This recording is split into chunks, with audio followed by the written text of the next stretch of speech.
Olá, como está a sua leitura? Você está cumprindo o nosso desafio de ler primeiras estrofas burlescas inteira?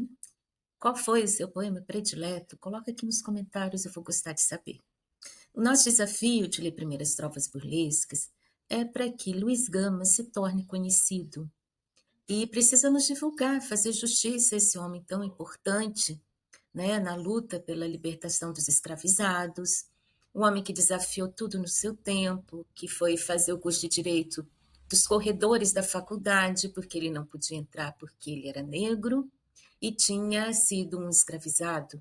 Ele mesmo fez o documento, né, que gerou a sua própria libertação e depois libertou tantas outras pessoas. Então, não é justo que esse poeta, que também foi e soube lidar com a poesia, fique no anonimato, não é mesmo? Além disso, ele usou a poesia como arma, né? O que também é muito bonito. Quando ele faz esse tipo de poesia satírica, ele desnuda uma sociedade para nós. Nós já vimos aqui detalhes, situações da sociedade do século XIX que nós não tínhamos informações. Então, é riquíssimo o mundo que esse poeta traz para nós. Então, hoje nós temos um poema muito instigante e engraçado, né? Que se chama Um Vate Enciclopédico. O título em si já é desafiador, porque vate, né, uma palavra retirada do mundo grego que significa profeta e depois se passou a utilizar para poeta. E enciclopédico, mas como assim um poeta que usa enciclopédia? Né? Como que pode isso? Já que a poesia, um dos princípios é, vamos pegar a bandeira emprestado, né? É tirar a poesia do estado de dicionário. Então fica um pouco contraditório, não é mesmo? Então vamos ver o poema? Aqui ele volta a trazer o Faustino Xavier de Novaes, né, o cunhado do Machado de Assis, muito famoso na época, e que também lançava a mão desse estilo de poesia. E aí ele traz ali dois quartetos dele, que diz assim: quis um jovem marchar só por mania das letras pela senda trabalhosa. Disse vate, mas prenda tão formosa, ninguém nos versos seus a descobria. Né? Quer dizer, ele dizia esse poeta, mas na hora de fazer poesia não vingou, vamos dizer assim, né? Começa a dar patatas e tão bravio que logo, alçando a voz imperiosa, librada a natureza, chega a prosa e o maldito a encostar-se à poesia. Então, é um soneto do Faustino Xavier de Novaes.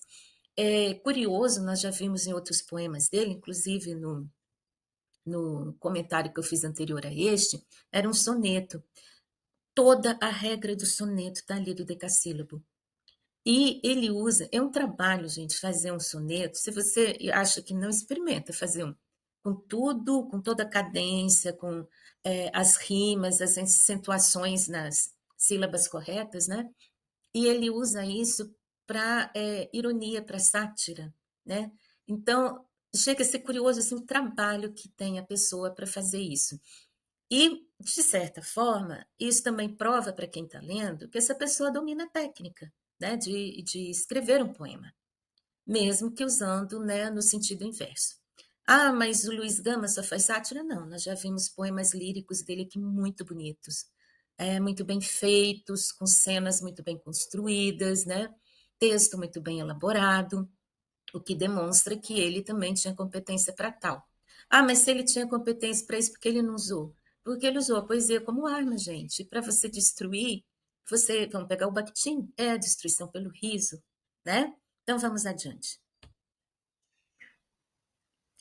E aí ele compara com uma cena assim, digna de uma epopeia, vamos dizer, né? Qual cratera lançando lava ardente, de Pompeia tragou a pobre gente, ou seja, alguém que chega destruindo tudo. O povo de Pompeia não teve chance, né? Novo Aníbal, os mares agitando. Aníbal, aquele general famoso, né? Quando ele se levantou contra os romanos, que o exército dele montava elefantes. Quem que vai destruir, né? Arbustos e penedos derrubando. Argentino Quixote se apresenta e ele começa a destruição. Quem é esse herói, né, que vem aí, que destrói tudo, igual uma larva em Pompeia, igual Aníbal, com os elefantes destruindo árvores, arbustos, marchando? e ali traz Quixote. Então, olha que ele já levantou 3 elementos que ele tinha conhecimento, né? Então, o próprio poeta já demonstra que ele vai falar de alguém que se diz enciclopédico, mas nós já vimos também que um dos elementos muito fortes do Luiz Gama é demonstrar que ele tinha conhecimento, que ele lia. Lembro que ele não falava outras línguas, ele lia traduções, mas ele sabe de Pompeia, ele sabe quem foi Aníbal e ele leu Don Quixote, né? Então, Combulha, que as cabeças a atormenta, é doutor em ciências sociais, conhece toda a casta de animais, em direito suplanta o Savigny. Gente, é que eu achei fabuloso, porque a área de domínio dele é o direito. Nós já vimos ele atacando magistratura, maus, né? Magistrados, maus, né? Todo mundo que há de ruim ele ataca. E aí, quem foi Savigny? Ele foi um jurista alemão, né? Muito famoso. E ele traz essa referência aqui. Mormente, quando toma a Paraty. Eu não sei se Paraty aqui está se referindo à cidade. Na época, era uma cidade muito desenvolvida. Ela teve o seu apogeu e queda, tanto que a família imperial tinha uma residência lá. Ainda tem, né? Os herdeiros ainda têm. Então, parece que ele quer ser famoso ali na cidade. É o que parece, tá? É uma hipótese, tá bom? E nos fastos da grã filosofia diz tais coisas que se as carnes arrepia. Então, ele também lança a mão da filosofia. Ele é doutor em ciências, ele lança a mão do direito, aqui temos a filosofia, vamos adiante. Da medicina, o novo Chernobyl. Chernobyl era um médico muito conhecido no Brasil no século XIX pela medicina popular. Então, ele fez muito sucesso aqui. Ele vem mais ou menos ali da Holanda, né, daquela região.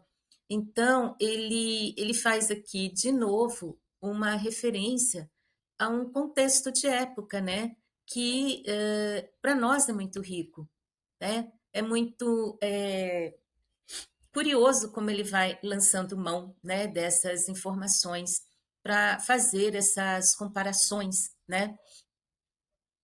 Inclusive, ele escreveu alguns tratados de medicina que são formulário, guia médico, dicionário da medicina popular, que foi um best-seller na época, né? Então, olha, outra referência que ele traz para nós de contexto.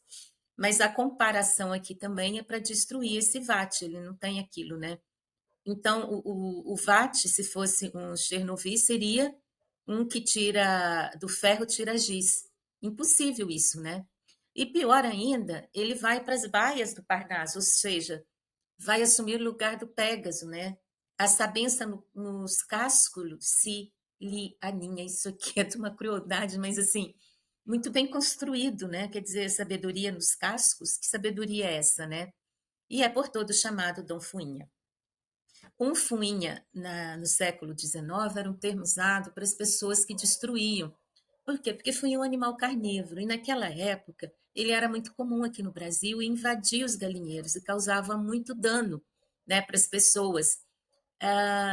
E de torva montanha da cachola pende a velha e sediça craminhola, ou seja, o cérebro dele não funciona. Quando pende a craminhola, é porque não funciona o cérebro, né? Por mais que ele tente, ele não consegue. Um Tafu, que encarou o tal portento, afirma que o coitado era jumento. Então as pessoas o desafiavam, né, para ver se ele dava conta de algo. E querendo provar o que dizia, mostrava uma castrada poesia de asneiras enxurrada furibunda, onde o erro falaz superabunda. Era prosa cedida, muito safada, asneiras sobre asneiras amontoadas. Então, vamos relembrar aqui que ser poeta no século XIX era algo que te dava prestígio, você era uma celebridade. Vamos comparar aqui com o nosso período. Havia pessoas que faziam qualquer coisa para se tornar famosos, tipo BBB, né? Tipo digital influencer, tem muito digital influencer bom, né? Muitos que fazem sucesso, que têm boas intenções, e todo mundo quer ser também para se tornar famoso. Então, o século XIX, uma forma de você se tornar famoso era você ser poeta, né? O nosso último poeta celebridade foi Drummond, né? Então, por aí vocês observem como era famoso, né? Como era um lugar de privilégio. Quando eu digo que o último poeta celebridade foi Drummond, não estou dizendo que não existe mais poeta, tá, gente? É porque hoje em dia ser poeta não te torna tão famoso como era na época. Apesar de que virou moda também, alguns repentistas, alguns outros usarem a poesia dessa forma, né? Mas para fazer poesia você tem que saber trabalhar com as palavras. Então, eu estou falando isso porque quando eu dava aula, né? As pessoas vinham com as famosas letras das músicas sertanejas. Gente, pelo amor de Deus, era tanto lugar comum, tanta rima assim, não era nem pobre, era miserável. E para você desconstruir esse conceito de que aquilo é poesia, dá muito trabalho, né? Então, hoje em dia também, outra forma que as pessoas buscam de ser famosos é através da música sertaneja. Então, é isso que imperava no século XIX, né? E aí, continuando o poema. E no fim da maçante frioleira, afirma o Gran-Vate baboseira. Então, não tinha nada que se salvava na produção desse poeta, né? Desse que se dizia poeta. E aí vamos ver como é essa história, né? Correu em peso a sábia academia para ver o planeta que luzia. A Academia de Letras na época, ela também dava esse. Lembre que quem fundou foi Machado de Assis, tá? Dava à pessoa o lugar, né, de ser um grande escritor e um poeta. Hoje em dia você tem que comprar o fardão que é o preço de um carro, né? E frequentar os chás, dar muito presente, tá? Para você entrar na academia. Então, entrar na academia hoje em dia não é um fato de que comprove que você é um grande poeta ou escritor. Mas isso é um outro assunto. E aí vem o quê? Veio a academia, veio a polícia e veio a medicina. E foram discutir tanta asneira que esse poeta falava. Miraram de alto a baixo o sacripante, e vendo que o marote era pedante, na barca de Caronte o encaixaram, para casa dos Horátios o mandaram. A barca de Caronte era aquele barqueiro que levava as pessoas para o Hades, né? Mas aqui nós vamos ter. Aqui ela vai ter um outro significado. Na época ainda significava a barca de Caronte a morte, né? A transição da vida para a morte. Mas aqui nós temos uma morte social. Por quê? Porque ele vai para a casa dos Horátios. O que era a casa dos Horátios no século XIX? Um manicômio, né? Eles o mandaram para o manicômio. Eu imagino que era comum no século XIX, aqui é uma leitura minha, tá? Não está aqui explícito no poema, mas havia trens, né? Os manicômios eles não ficavam dentro das cidades, eles ficavam afastados. E havia o costume dos trens que passavam. O trem fazia tudo. No trem tinha um vagão de banco, né, para o interior. O trem levava gado, o trem levava pessoas e tinha um vagão específico para os loucos. Tanto que aquele conto do Guimarães Rosa, né, Sorou com sua mãe e sua filha, ele estava à espera do trem que ia levar a mãe e a filha que estavam dementes para um manicômio. E dali as pessoas não saíam com vida, né? Era muito triste isso também. Então, na minha leitura aqui, essa barca de Caronte também pode ter significado. Eu pesquisei e não encontrei se era isso no século XIX. Mas como diz que na barca de Caronte o encaixaram para a casa dos Horátios, pressupõe-se que era ou uma carruagem ou um meio de transporte que levava os loucos para o sanatório, né? E lá se foi o talento desmedido, todo o povo deixando espavorido, habitar os salões de um hospital, onde a cura terá para o seu mal. Né? Ali talvez ele deixe de ser poeta, né? Mas foi esse o final desse Vate, né? Que se dizia poeta. O que chamou minha atenção aqui é o que esse Vate fez a qualquer custo para se tornar famoso. E como o Luiz Gama, né, traz aqui um certo alerta, né, para as pessoas de que não vale qualquer coisa, né? Muitas vezes o custo é muito alto para você ser alguém. Então, nós tivemos uma sequência de poemas aqui, O Curador do Mal das Vinhas, que eram as pessoas libertas depois de um período muito grande de escravidão ficaram loucas. O retrato é uma mulher que tenta ser jovem, já não cabendo a ela esse lugar, e ele ridiculariza também. Nós temos uma sociedade, até aqui, de tudo que nós lemos do Luiz Gama, que privilegia muito a aparência ao invés da essência. E o que me deixou assim, muito pensativa é: isso não mudou. As pessoas fazem qualquer coisa para parecerem mais jovens. Tem uma série de poemas dele levantando esse problema. As pessoas pagam qualquer preço para se tornarem famosas naquela época. Gente, era século XIX, estamos no XXI. O que está acontecendo? Não é? É algo para a gente pensar. Se do 19 para o 21 os valores continuam os mesmos, alguma coisa está errada. Você concorda? Comenta aqui para mim.